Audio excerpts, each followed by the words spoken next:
حقوق العباد ہوگا میرا کیا کرم مجھ پہ کر دے کرم یا الہی۔ الحمد للہ رب العالمین والصلاة والسلام علی سید المرسلین،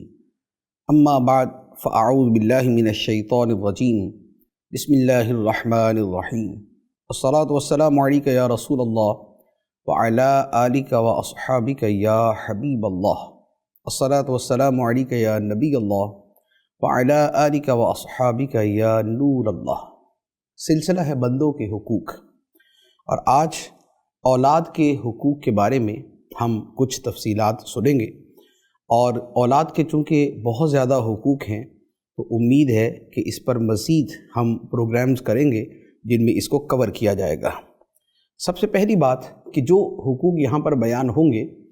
یہ سارے کے سارے وہ نہیں کہ جسے واجب کہا جائے،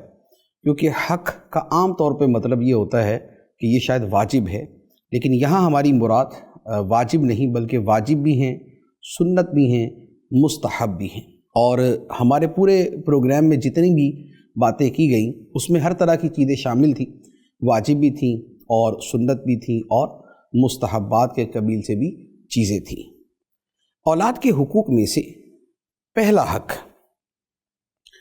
وہ یہ ہے کہ انسان اچھی جگہ پر رشتہ کرے، ایسی جگہ کہ جہاں پر اس کے بچے کا مستقبل محفوظ ہو، اچھا ہو اور نیک ہو۔ اس کی وجہ یہ ہے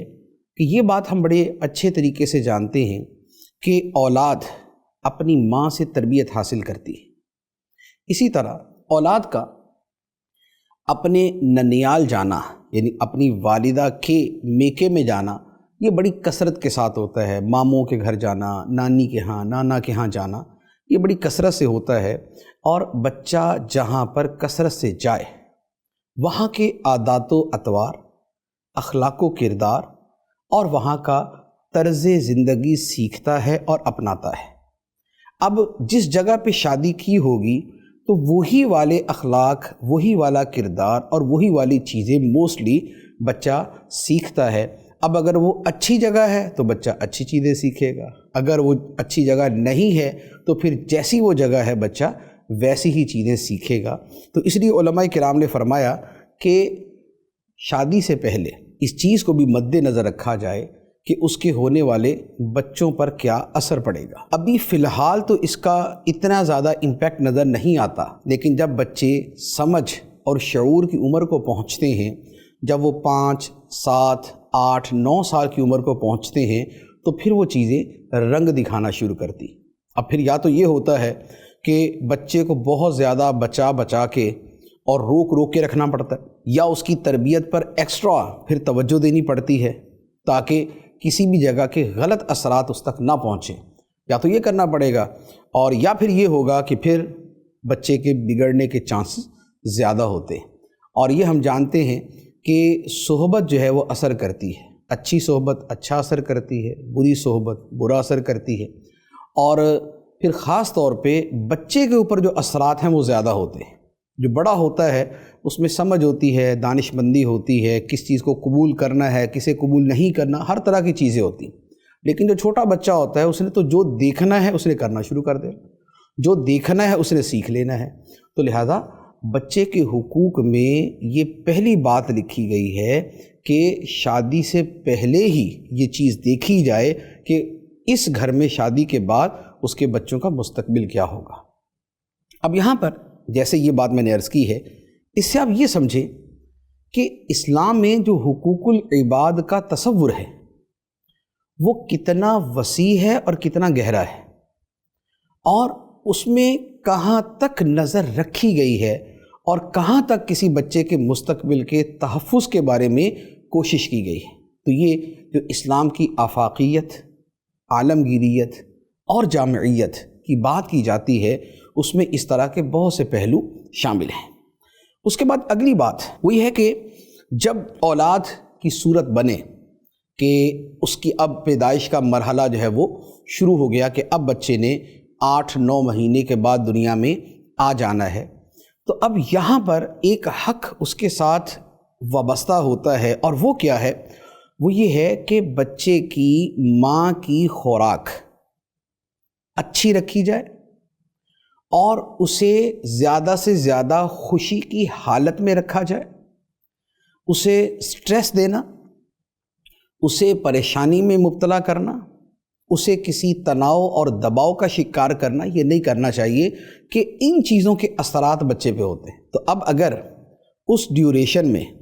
ماں کی خوراک اچھی ہے تو بچہ صحت مند ہوگا، اور یہ ایسی شے نہیں ہے کہ جس کے لیے کوئی دلیل دینے کی ضرورت ہو، اسے ہر بندہ سمجھتا ہے کہ ماں کی خوراک اچھی ہے تو پیدا ہونے والا بچہ صحت مند ہوتا ہے۔ تو اب گویا اس بچے کی صحت کے لیے باپ کے اوپر یہ حق بنتا ہے کہ وہ اس بچے کی ماں کو جو غذا ہے وہ غذائیت سے بھرپور فراہم کرے تاکہ اس کا بچہ صحت مند ہو۔ پھر اس کے ساتھ جو دیگر چیزیں میں نے عرض کی ہیں کہ اس حالت میں جو عورت ہے اسے ذہنی تناؤ کا شکار، ذہنی دباؤ کا شکار نہ کیا جائے کہ اس کا نیگیٹو اثر بھی بچے پر پڑتا ہے، اس کی صحت پر بھی، اس کے دماغ کے ڈیولپ ہونے پر بھی، اور اس کی بقیہ جو نفسیات اس کی ہوتی ہیں اس پر بھی۔ اسی لیے بعض جگہوں پر باقاعدہ یہ ایسا کیا جاتا ہے کہ اس ڈیوریشن میں جو بچے کے حمل کا ڈیوریشن ہے، اس میں ماؤں کو بہت زیادہ جو ہے وہ آسائش اور آسانی فراہم کی جاتی ہے تاکہ ان کی طبیعت خوشگوار رہے، اور اس خوشگوار طبیعت کا اثر جو ہے بچے کے اوپر ویسا ہو۔ پھر اس کے ساتھ ایک اور چیز بھی اس کے ساتھ متعلق ہے، اور یہ وہ میں نے عرض کیا تھا نا کہ یہ واجب حقوق میں سے نہیں آتی اس طرح کی چیزیں، لیکن پسندیدہ اور ایک اچھی چیزوں میں سے آتی ہیں۔ وہ یہ ہے کہ اس دوران اگر بچے کی ماں تلاوت قرآن، ذکر الہی، درود پاک، تلاوت سننا، نعتیں سننا اور زبان پہ اللہ کا ذکر جاری رکھنا، اگر یہ والے اعمال کرے گی تو آپ یقین کریں کہ اس کے بچے پہ انتہائی اعلیٰ اثرات مرتب ہوتے ہیں، انتہائی اعلیٰ اثرات، کہ ماں کا جو عمل ہوتا ہے اس 9 مہینے کے دورانیے میں اسی کا عکس بچے کی زندگی میں داخل ہو جاتا ہے۔ اسی لیے اولیاء کرام کے ایسے کتنے ہی واقعات ہیں کہ انہوں نے جیسے ہی بولنے کی عمر ان کی آئی اور ان سے بسم اللہ شریف پڑھنے کا کہا گیا تو کسی نے 10 پارے پڑھ دیے، کسی نے 15 پارے پڑھ دیے، اور وجہ یہ بیان کی کہ میری ماں کو اتنے ہی پارے حفظ تھے اور وہ دوران حمل اتنے پاروں کی تلاوت کرتی تھی تو سن سن کے مجھے بھی یاد ہو گئے۔ تو اس میں ایک تو کرامات کا بھی عمل دخل ہے، لیکن اس کے ساتھ ایک روحانیت کا اور ایک امر باطنی کا بھی عمل دخل اس کے اندر موجود ہے۔ اچھا، اس کے اوپر بعض لوگوں کو ہو سکتا ہے کہ یہ بڑا وہ لگتا ہو کہ نہیں جناب یہ تو ایسی خام خواہ جو ہے نا گھسیٹ گھساٹ کے سارا کچھ شامل کر دیا، لیکن عرض یہ ہے کہ میں نے دنیا کی ذہین ترین قوموں کا مطالعہ کیا ہے، اپنے بچوں کو ذہین بنانے کے لیے وہ کیا کیا کرتی ہیں۔ تو اس میں کیا ہوتا ہے کہ جب حمل کا وقت شروع ہوتا ہے تو ماؤں کو میتھ، ریاضی کے جو فارمولے اور اس کی جو چیزیں ہیں اسے حل کرانے پہ لگا دیتے ہیں۔ ماں کو ماں میتھ کے اوپر جب توجہ دیتی ہے اور اس پہ ورک کرتی ہے اور اس کے اوپر بہت زیادہ پریکٹس کرتی ہے، اس کا بچہ انتہائی ذہین پیدا ہوتا ہے۔ یہ میں خواب و خیال کی بات نہیں کر رہا، یہ حقیقت کی دنیا کی بات کر رہا ہوں۔ میں ملک کے نام کے ساتھ پوری تفصیل بیان کر سکتا ہوں، لیکن وہ ملک ہی ایسا ہے کہ جس کا نام نہیں لینا، لیکن بات یہ ہے کہ یہ دنیا میں کیا جاتا ہے۔ اس لیے یہ اب جو ایک جدت آئی ہے تربیت کی دنیا میں اور بچوں کے حوالے سے، وہ بہت پیچھے سے شروع ہوتی، لیکن وہ اتنا پیچھے سے شروع نہیں ہوتی جتنا پیچھے سے اسلام نے شروع کر دیا کہ رشتہ جو ہے جہاں پر کرنا ہے، جہاں شادی کرنی ہے، وہیں سے دیکھنا شروع کرو۔ تو اس لیے اب اگر ماں جو ہے وہ قرآن پڑھتی ہے، وہ ذکر الہی کرتی ہے، وہ درود شریف پڑھتی ہے، وہ نعتیں پڑھتی ہے، نعتیں سنتی ہے، تلاوت سنتی ہے، جو چیزیں اس کے وجود میں اتریں گی وہی بچے کے وجود میں داخل ہو جائیں گی۔ اب اگر بالفرض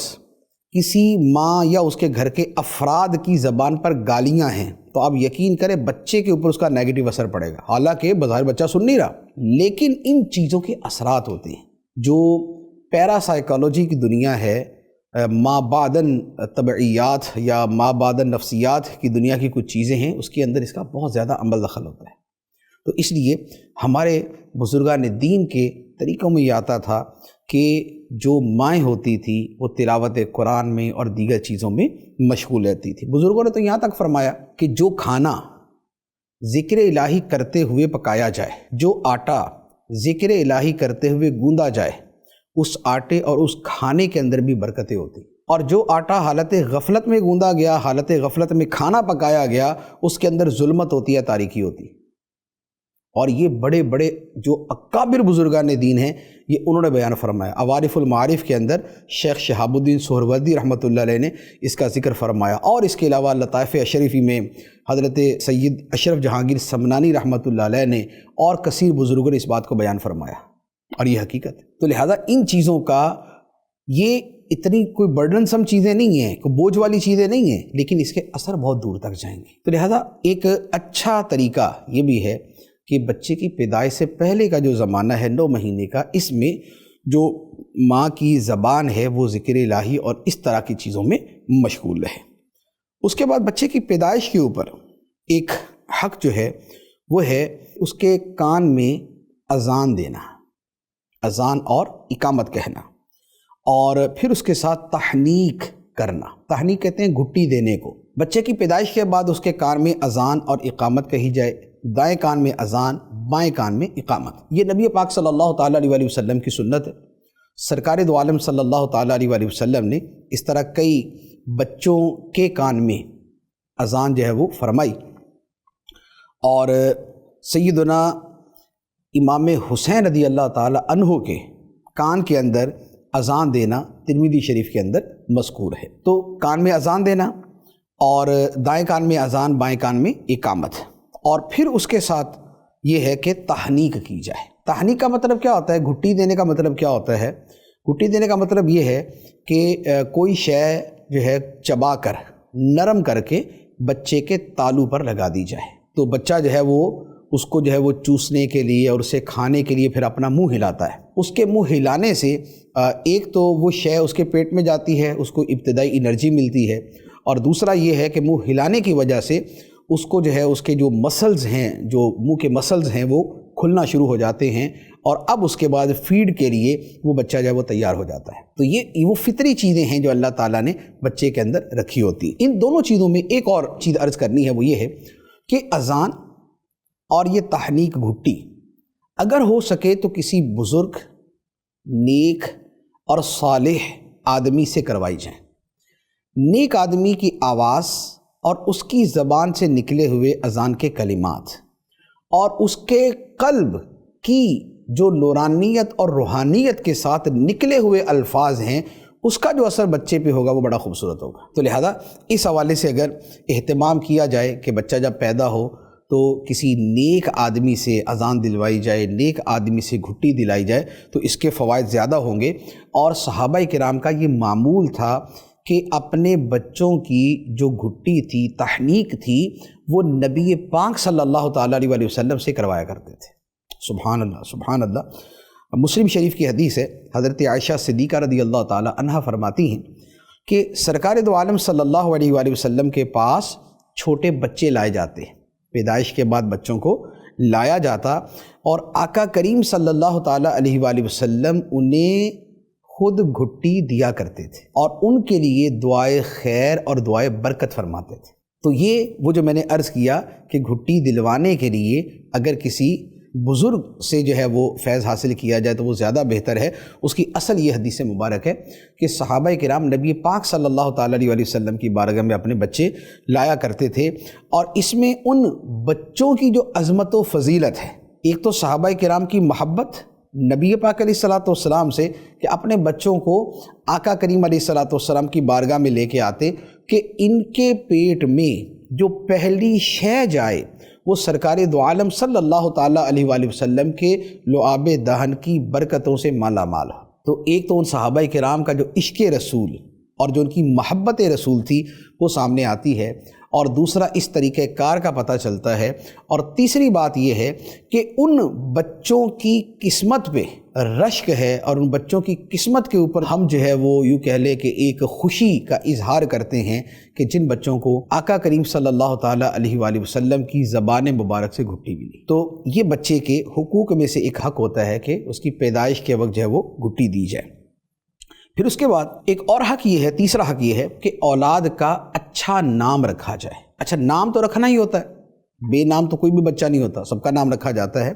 لیکن اولاد کا حق یہ ہے کہ اس کا اچھا نام رکھا جائے۔ اچھا نام اس لیے، اس کی 2-3 وجوہات ہیں۔ ایک تو حدیث مبارک میں اس کا حکم ہے، ابو داؤد شریف کی حدیث ہے، نبی پاک صلی اللہ تعالیٰ علیہ وآلہ وسلم نے فرمایا کہ قیامت کے روز تمہیں تمہارے ناموں سے پکارا جائے گا، اس لیے تم اچھے نام رکھو۔ قیامت کے دن تمہیں تمہارے ناموں سے پکارا جائے گا تو اچھے نام رکھو۔ تو اب قیامت کے دن ہر ایک کو اس کا نام لے کے پکارا جائے گا، جمیل، جمال، قاسم، حاشر، ثاقب، جو بھی نام ہے اس نام سے پکارا جائے گا۔ تو نام اچھے رکھنا چاہیے، ایسے بالکل بے معنی جن کا سر پیر ہی نہیں ہے یا وہ اسلامی نہیں ہے، اس طرح کے نام جو ہے یہ نہ رکھے جائیں۔ یہ ہماری جو اسلامی تعلیمات ہے یہ ان کے خلاف ہیں۔ تو لہذا اچھا نام جو ہے وہ رکھا جائے، اور اچھے ناموں میں جو سب سے اچھا نام ہے وہ ہے جو اللہ تعالیٰ کی عبدیت پر مشتمل ہو، یعنی کہ اللہ تعالیٰ کا اسم پاک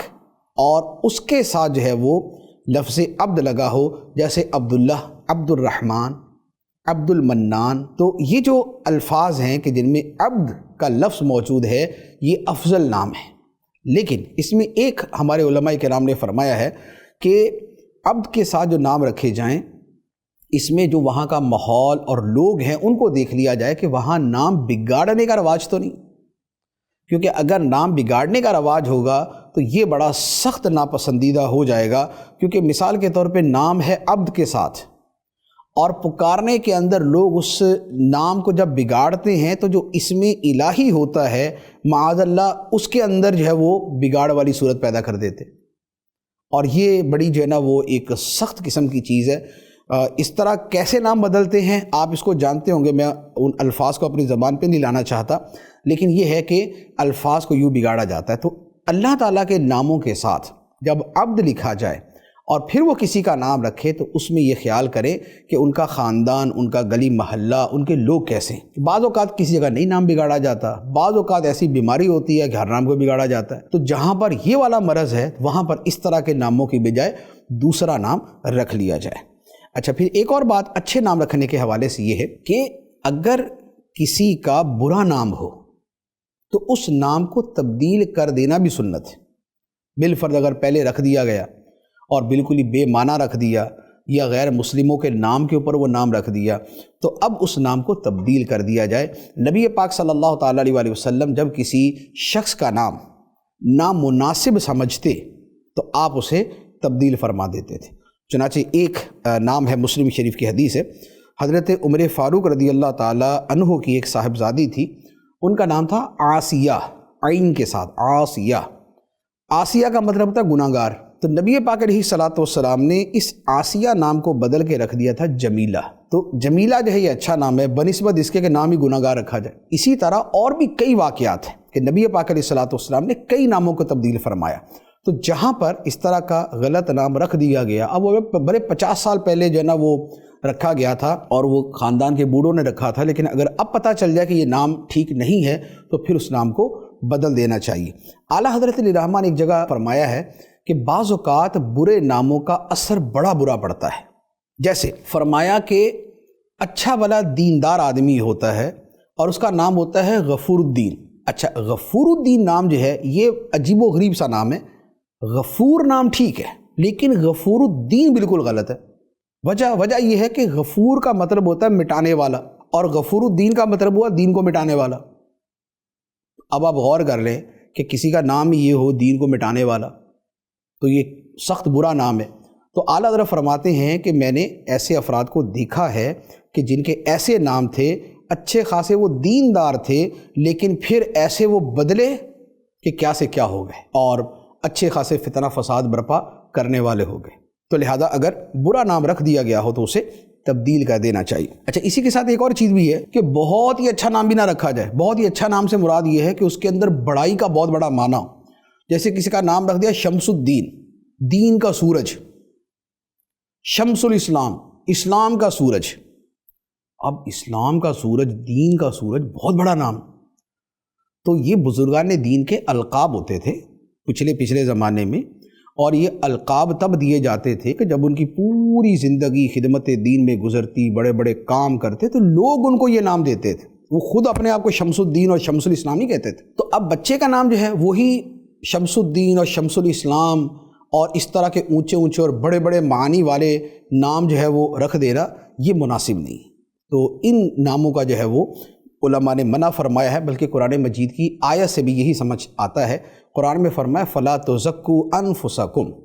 تو اپنا تزکیہ اور اپنی پاکی خود بیان نہ کرو۔ تو خود ہی اپنا نام اتنا بڑا عظیم کر کے جو ہے وہ رکھ لینا، تو یہ بعض جگہ پہ تو ہو سکتا ہے ناجائز کے زمرے میں آ جائے، اور بعض جگہ ہو سکتا ہے کہ نامناسب کے زمرے میں یہ داخل ہو۔ تو یہ تیسرا حق تھا کہ اولاد کا اچھا نام رکھا جائے، اور اچھے ناموں کے اندر ایک بہت اعلیٰ اور بہت عمدہ نام محمد ہے۔ ہمارے آقا صلی اللہ تعالیٰ علیہ وآلہ وسلم کے نام مبارک کے اوپر نام رکھنا، اور یہ افضل ترین ناموں میں سے ہے، بلکہ حدیث مبارک میں اس کی تاکید فرمائی گئی ہے کہ ایسا کیوں نہیں کہ تمہارے گھر میں ایک محمد ہو، دو محمد ہو، یعنی جو بچہ ہو اس کا نام محمد رکھا جائے، اگر دو بچے ہیں تو دونوں کا نام محمد رکھا جائے، آگے فرق کے لیے کوئی دوسرا شامل کر لیا جائے، جیسے محمد قمر، محمد شمس، لیکن جو ان کا بیسک نام ہے وہ محمد رکھا جائے۔ اور بھی اس کے علاوہ جنت کی بشارتیں ہیں، قیامت کے دن اس کا حساب نہ ہونے کی بشارتیں ہیں، تو یہ ایک بڑا خوبصورت چیز ہے۔ اور الحمدللہ کہ مسلمانوں کا یہ نبی پاک صلی اللہ تعالیٰ علیہ وسلم سے محبت کا انداز ہے کہ یا تو صرف نام محمد، اور یا پھر کوئی دوسرا نام بھی رکھتے ہیں تو ساتھ میں محمد ہوتا ہے، جیسے محمد عبداللہ، محمد علی، محمد محسن، محمد رضا، محمد احمد، تو یہ محمد کا لفظ نام کے ساتھ ہوتا ہے۔ اسی لیے جو سال کے اندر سروے کیے جاتے ہیں ناموں کے اعتبار سے کہ دنیا میں سب سے زیادہ نام کون سا رکھا جاتا ہے، وہ نام محمد ہے۔ پوری دنیا کے اندر سب سے زیادہ رکھا جانے والا نام محمد۔ اور ایک اور بڑی خوبصورت بات ہے،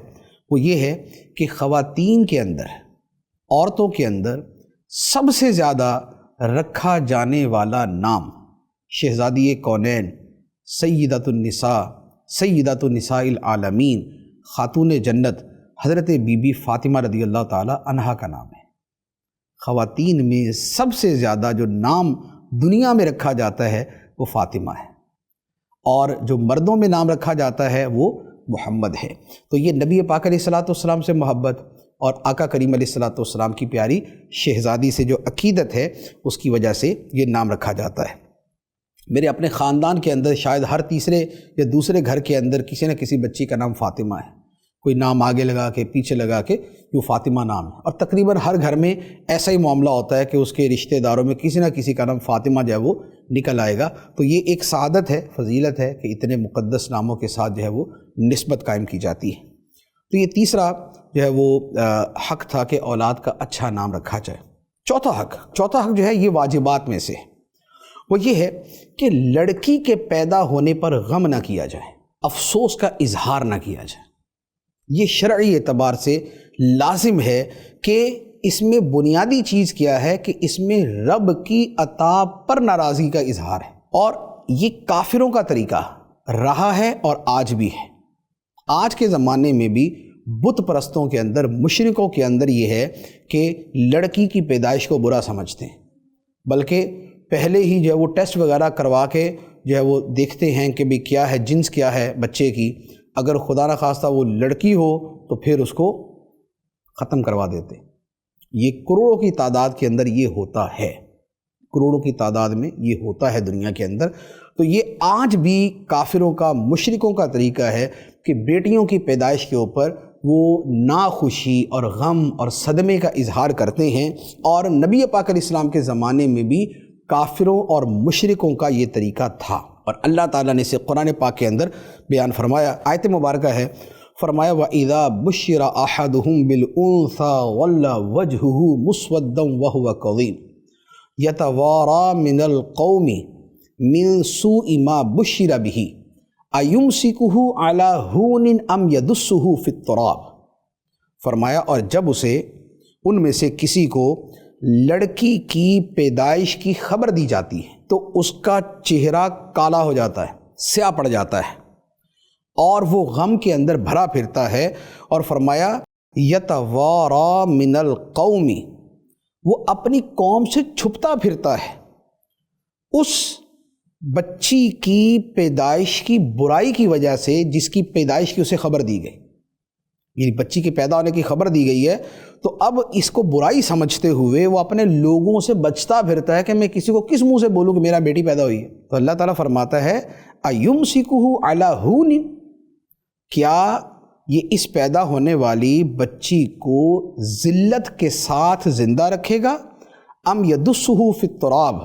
یا اسے مٹی کے اندر دفن کر دے گا؟ جو کافروں کا رویہ اس زمانے میں تھا کہ اگر بیٹی پیدا ہوتی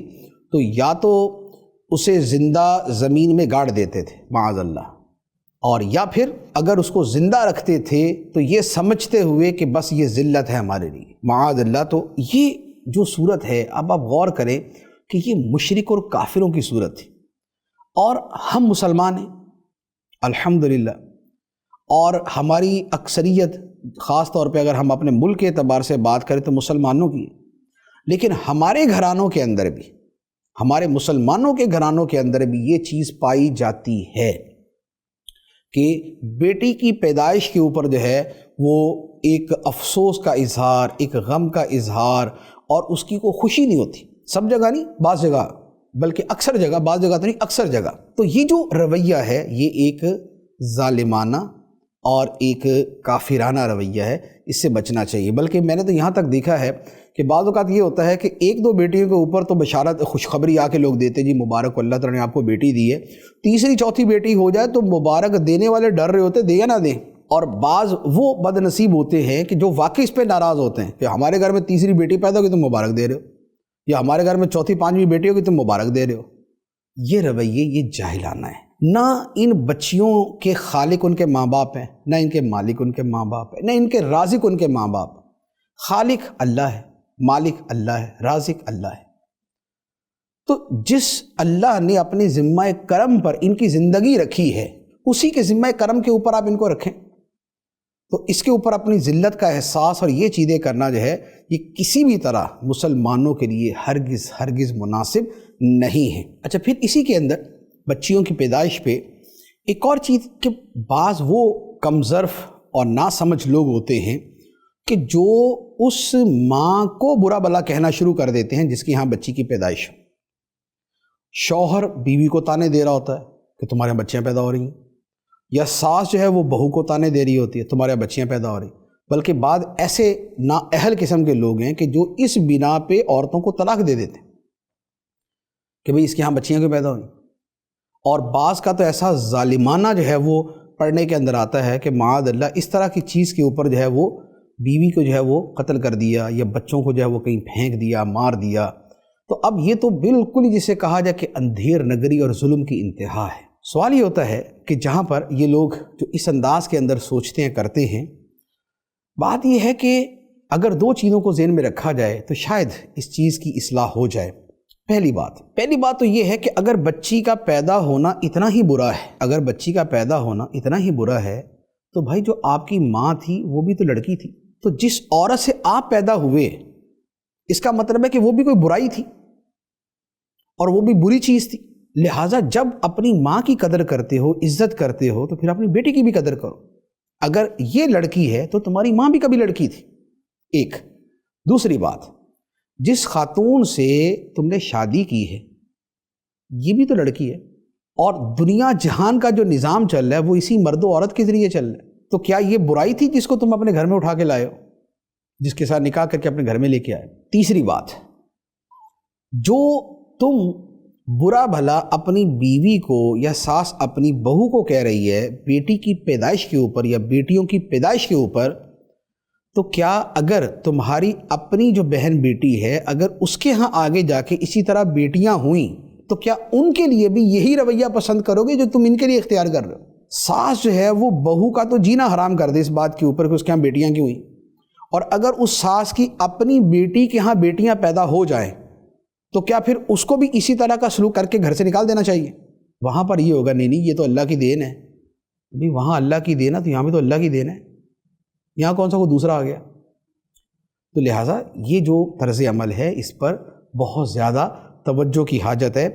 لڑکا پیدا ہو یا لڑکی پیدا ہو، ایک ہے فطری طور پہ خوشی کا فرق، وہ ہو سکتا ہے اور وہ انسان کے اختیار میں نہیں ہوتا، اور اس کے ساتھ بہت ساری دیگر چیزیں متعلق ہوتی ہیں۔ تو لہذا جو فطری اور نیچرل اور جو ایک غیر اختیاری فرق ہے وہ ہونا اپنی جگہ،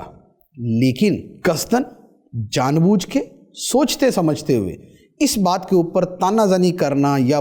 جو ہے وہ بالکل جو ہے نا وہ ناپسندیدگی کا اظہار کرنا، یہ سخت برا ہے۔ ایسے لوگوں کے حالات ملتے ہیں کہ اگر کسی کے یا 2-4 بچیاں پیدا ہو گئیں تو اس کے رشتہ دار اس کو چھوڑ دیتے کہ بھئی ہم نے ان سے ملنا جلنا ہی نہیں، الامان والحفیظ۔ جہالت جو ہے وہ بھی ایسے پنجے گاڑتی ہے کہ بس کیا جو ہے اس کے اوپر کلام کریں۔ اچھا، اب یہ جو بچیوں کی پیدائش ہے، سوال یہ ہے کہ یہ جو بچی پیدا ہو گئی یا 2 یا 3 یا 4 یا 5 یا 6 یا 7 کسی کے یہاں بیٹیاں پیدا ہو گئی، تو یہ بیٹیاں دی کس نے؟ یہ عورت خود بنا کے لاتی ہے یا خدا پیدا کرتا ہے؟ تو اگر ان کے آنے پر ناخوشی ہے تو اس عورت کے بچہ جننے پر ناخوشی ہے یا رب کی دین کے اوپر ناخوشی؟ قرآن کیا فرماتا ہے؟ آیت مبارکہ عرض کرتا ہوں، فرمایا للہ ملک السماوات والارض، آسمان و زمین کی بادشاہت اللہ کے لیے ہے۔ فرمایا یہب لمن یشاء اناثا و یہب لمن یشاء الذکور، وہ جسے چاہے بیٹیاں عطا کرے اور جسے چاہے بیٹے عطا کرے، وَيَجْعَلُ مَن يَشَاءُ عَقِيمًا، اور جسے چاہے بانجھ رکھے، کچھ بھی عطا نہ کرے، نہ بیٹے نہ بیٹیاں۔ فرمایا اِنَّهُ عَلِيمٌ قدیر، بے شک وہی جاننے والا قدرت والا ہے۔ اسی نے اپنے علم سے اور اپنی حکمت سے کسی کو بیٹے دیے، کسی کو بیٹیاں دی، کسی کو دونوں دیے، کسی کو کچھ بھی نہیں دیا، اپنے علم اور اپنی حکمت سے۔ اور وہ قدیر ہے کہ اگر بیٹے ہوئے تو خدا کی قدرت سے، اگر بیٹیاں ہوئی تو خدا کی قدرت سے۔ تو اب جس کو بیٹیوں کی پیدائش پر اعتراض ہے، لڑکی کی پیدائش کے اوپر جسے تکلیف ہوتی ہے، تو اسے تکلیف رب کی عطا پہ ہوتی ہے، اور یہ بڑی سخت بات ہے۔ اس کا انجام دنیا آخرت دونوں جگہ پہ بڑا بھیانک اور بڑا سخت ہوتا ہے۔ تو لہذا بچیوں کی پیدائش پہ، لڑکیوں کی پیدائش کے اوپر ناخوشی ہرگز نہ کی جائے، بلکہ علماء نے یہ فرمایا ہے، اعلیٰ حضرت نے یہ لکھا ہے کہ بچیوں کو بچوں پر کئی چیزوں میں ترجیح دینی چاہیے۔ جیسے اگر گھر میں آئیں اور کوئی چیز لے کے آئیں، آپ کے ہاتھ میں مثال کے طور پہ چاکلیٹ ہے، چاکلیٹ دینے ہیں، آپ بچوں کو بعد میں دیں، بچیوں کو پہلے دیں۔ یہ باقاعدہ شرعی مسئلہ علماء نے بیان فرمایا کہ بچیوں کو پہلے دیں، بچوں کو بعد میں دیں، تاکہ ان کی دلجوئی ہو، ان کو خوشی ملے۔ تو یہ ہے اسلام کی تعلیمات۔ اب اسلام کی تعلیمات ایک تو آپ اس حکم کے اعتبار سے دیکھیں، اور دوسرا اس اعتبار سے دیکھیں کہ یہ جو کہتے ہیں کہ جناب اسلام کے اندر جو ہے وہ خواتین کے حوالے سے بڑی سختیاں ہیں، بڑی تنگیاں ہیں، تو یہ کیا تنگی ہے کہ آپ گھر میں آئیں، آپ کی بچیاں بھی ہیں، آپ کے بچے بھی ہیں، اور آپ کو یہ کہا جا رہا ہے کہ آپ نے پہلے بچیوں کی چیز دینی ہے، بعد میں بچوں کو دینی؟ تو اسلام یہ ہے، اسلام کے اندر جو رحم دلی ہے، نرمی ہے، شفقت ہے، حقوق ہے، وہ یہ ہے۔ اس کے بعد ایک اور حق، اور وہ ہے کہ اولاد جب بولنے لگے تو سب سے پہلے اسے لفظ اللہ سکھایا جائے، اور لفظ اللہ کے ساتھ پھر اسے کلمہ طیبہ سکھایا جائے۔ اب یہ ایک بڑی خوبصورت چیز ہوتی ہے جو مسلمان گھرانوں میں ہوتی ہے، اور اس کا طریقہ کیا ہے کہ بچے کو آپ لفظ اللہ سکھائیں؟ اس کا ایک بڑا آسان طریقہ یہ ہے کہ آپ بچے کے پاس جب بھی بیٹھیں تو لفظ اللہ اللہ اللہ اس کا تکرار کریں، کیونکہ بچہ وہ بولتا ہے جو سنتا ہے، جو اس کے کان میں جاتا ہے، وہ اس کے دماغ میں نقش ہوتا ہے، وہ اس کی زبان سے نکلتا ہے۔ تو آپ جو بولیں گے بچہ سنے گا اور وہی زبان سے ادا کرے گا۔ بچے اگر اردو بولتے ہیں بڑے ہو کے تو کیوں؟ اس لیے کہ اس کے پاس والے سارے اردو بول رہے ہیں، تو بچے نے وہی سنا تو وہی بولا۔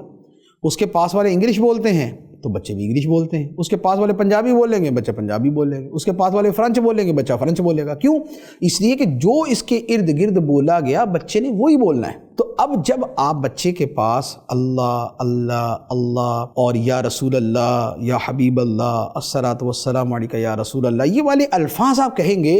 تو اس کے جو اندر نقش بنے گا وہ انہی الفاظ کا بنے گا۔ اور سب سے پہلے لفظ اللہ کہ سب سے جو ادائیگی کے اندر سہل ہے، آسان ہے اور بہت مزے سے ادا ہو جاتا ہے وہ لفظ اللہ ہے، اس میں جلالت ہے، اور اسی لیے بچے بڑے ہو کے لفظ اللہ بولتے ہیں۔ اچھا، پھر اسی طرح ایک اور چیز میں عرض کروں گا، ابھی جیسے میں نے شروع میں بیان کیا کہ بچے کے کان میں اذان دی جائے، تو یہ جو بچے کے کان میں اذان دینا ہوتا ہے یہ یوں نہیں ہے کہ پیدائش کے وقت اذان دی اور فارغ، آپ کوشش کریں روزانہ ہی دیتے رہیں۔ پیدائش کے وقت جو اذان دینا ہے یہ تو سنت ہے، لیکن اگر اس کے بعد آپ روزانہ اذان دیتے رہیں تو بچے کے لیے یہ نظر بد وہ بھی ختم ہو جاتی ہے، بچے پہ اثرات ہوں وہ ختم ہو جاتے ہیں، بچہ روتا ہو وہ ختم ہو جاتا ہے، شیطانی اثرات ہے وہ بچے سے ختم ہو جاتے ہیں۔ تو آپ روزانہ اذان دیتے ہیں، صبح و شام جو ہے وہ اذان دیتے رہے۔ میں نے الحمدللہ میں نے اپنے گھر میں دیکھا، میرے والد صاحب جو ہے وہ روزانہ جو ہے وہ بچے کے کان میں اذان کہتے تھے، 6 مہینے تک جو ہے یہ سلسلہ چلتا رہتا تھا کہ روزانہ اذان کہنی۔ تو یوں بچے کے کان میں جب اللہ کا نام جائے گا تو وہ لفظ اللہ بولے گا۔ شاہ رکن عالم رحمۃ اللہ علیہ، حضرت بہاؤالدین زکریا ملتانی رحمۃ اللہ علیہ کے پوتے شاہ رکن عالم رحمۃ اللہ علیہ، آپ کے بارے میں نے آپ کی سیرت کے اندر پڑھا کہ آپ کی والدہ جو تھیں، آپ کی والدہ ماجدہ بہت پارسا بہت نیک تھیں۔ انہوں نے اپنے خاندان کے لوگوں سے یہ کہا ہوا تھا کہ بچے کے پاس سوائے لفظ اللہ کے اور کچھ نہ پڑھا جائے، اللہ کے ذکر کے علاوہ اور کچھ نہ کہا جائے، تاکہ یہ صرف وہ ایک ہی لفظ سنے اور وہ سب سے پہلے وہی ادا کرے۔ اور پھر یہی ہوا کہ حضرت شاہ رکن عالم رحمۃ اللہ علیہ نے جو سب سے پہلا لفظ اپنی زبان سے نکالا تھا وہ لفظ اللہ تھا، کیونکہ سنا ہی وہ تھا صرف، اور کوئی لفظ ہی نہیں سنا ہوا۔ تو یہ بچے کے کان میں جو ہے وہ اس طریقے سے اسے لفظ اللہ سکھانا جو ہے یہ بڑی عظیم چیز ہے۔ تو بچوں کو یوں بار بار ان کے سامنے اس طرح ذکر کیا جائے کہ بچے جو پہلا لفظ اپنی زبان سے نکالیں وہ لفظ اللہ نکالیں۔ اللہ تبارک و تعالی ہمیں عمل کی توفیق عطا فرمائے، آمین بجاہ النبی الامین صلی اللہ علیہ وسلم۔ حقوق العباد ہوگا میرا کیا کرم مجھ پہ کر دے